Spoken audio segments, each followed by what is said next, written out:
పూర్వము మనకి ఇప్పుడైతే అన్ని అద్దాలన్నీ కనిపిస్తున్నాయి, మిర్రర్స్. మొట్టమొదట అద్దం వచ్చిందట. అద్దం అంతవరకు ఎవరికి తెలియదు. అద్దం అంటే మన మిర్రర్, మగం చూసుకుని అద్దం.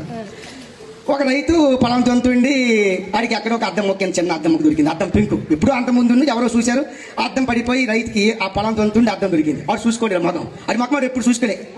అలా ఈ మొక్క చూశాడు. ఓరమ్మ అయ్యే వచ్చినాడు రా, నాలాగే మరో నాకు దీవించడానికి వచ్చని చెప్పి ఆ అద్దం తీసుకెళ్ళి తిన్నగా పెట్టి దాచుకొని రోజు ఎక్కడికి వెళ్ళినా ఆ అద్దం చూసుకున్నాడు. అయ్యా నేను బయటకు వెళ్తాను, నాకు దీవించని పెట్టేసాడు అక్కడ.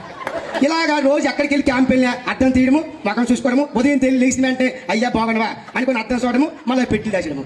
అలా ఆవిడ చూసింది, ఏటిడు రోజు పెట్టి దగ్గరికి వెళ్తాడు, పెట్టి దగ్గరికి వెళ్ళి ఏదో చూస్తాడు, మళ్ళీ నవ్వుకుంటాడు అని అలా ఆవిడ చూసింది. అది ఎప్పుడు అద్దం చూడలేదు. అలా ఆవిడ అయిపోయిన తర్వాత చూసింది, చూస్తే గేట్ లోపల ఉంది, అద్దం కనిపించింది, దాని మొఖం కనిపించింది. అంతకుముందు మాకు ఎప్పుడు చూసుకోలేదు.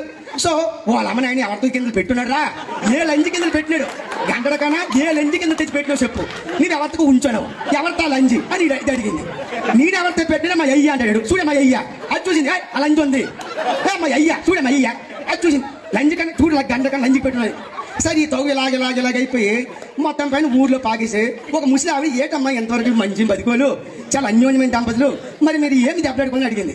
ఏడు చెప్తారమ్మా, ఈ గంట ఒక 4 రోజులు ఒక లంచి తెచ్చి ఇంట్లో పెట్టాడు, ఎప్పుడు చూసినా దాని మొక్కమే చూస్తుడు, తెల్లారు లేచి దాని మొక్కమే, పడుకున్నప్పుడు దాని మొక్కమే, ఎవరు అమ్మా నేను చూసాను. ఆ ముసలి ఎప్పుడు చూసుకోదు. ఆయన లేక ముసి మీరు మూడు ఎంత ప్రేమించాడా అని చెప్పి అమ్మండి. ఓకే, ధన్యవాదాలు.